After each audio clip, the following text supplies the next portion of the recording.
আমি এখন যেখানে দাঁড়িয়ে আছি এটা হচ্ছে টাঙ্গাইল জেলা দেলদুয়ার থানা পাটরাইল ইউনিয়নের দশকিয়া গ্রামের মাঠ।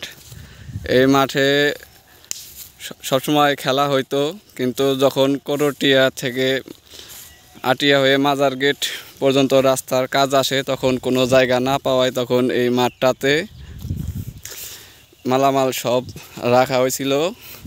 আমি যে তার কিছু দেখাচ্ছি।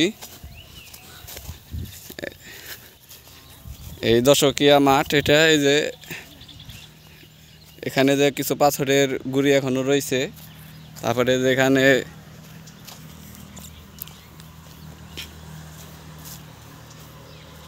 এই যে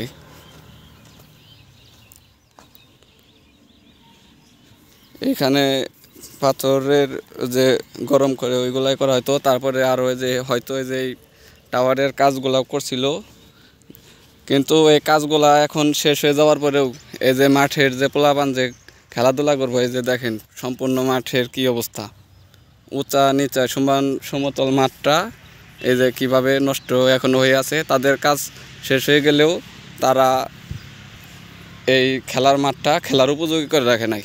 সম্পূর্ণ যে উঁচা নিচা ময়লা যেভাবে ছিল ঠিক সেভাবেই এই যে দেখেন জায়গায় জায়গায় কী অবস্থা। এখানে পোলাপান ক্রিকেট খেলা করতো, ফুটবল খেলা করতো, শুধু দশকিয়া গ্রামের পোলাপানই না, এখানে আশেপাশের গ্রামের পোলাপানেও খেলা করতো। এখন পোলাপান তখন উন্নয়নমূলক কাজের কথা চিন্তা করে তখন কাজ এখানে বাধা দেয় নাই। তারা ইচ্ছা করলেই হয়তো বাধা দিতে পারতো যে খেলার মাঠ তারা খেলবে কোথায়, কিন্তু তারা উন্নয়নমূলক কাজের জন্য এই এলাকার পোলাপান খুব ভালো, তার কারণে তারা কোনো বাধা দেয় নাই। তারা খুব ভালোভাবেই কাজগুলা করতে দিয়েছিল নিজেদের খেলা বন্ধ রেখে।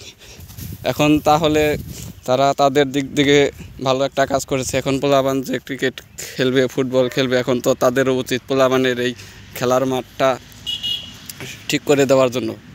এরকম উঁচা নিচা পাহাড়ের রাস্তার মতো হয়ে গেছে, এখানে তো ফুটবলও খেলা যাবে না, ক্রিকেট তো খেলা সম্ভবই নয়।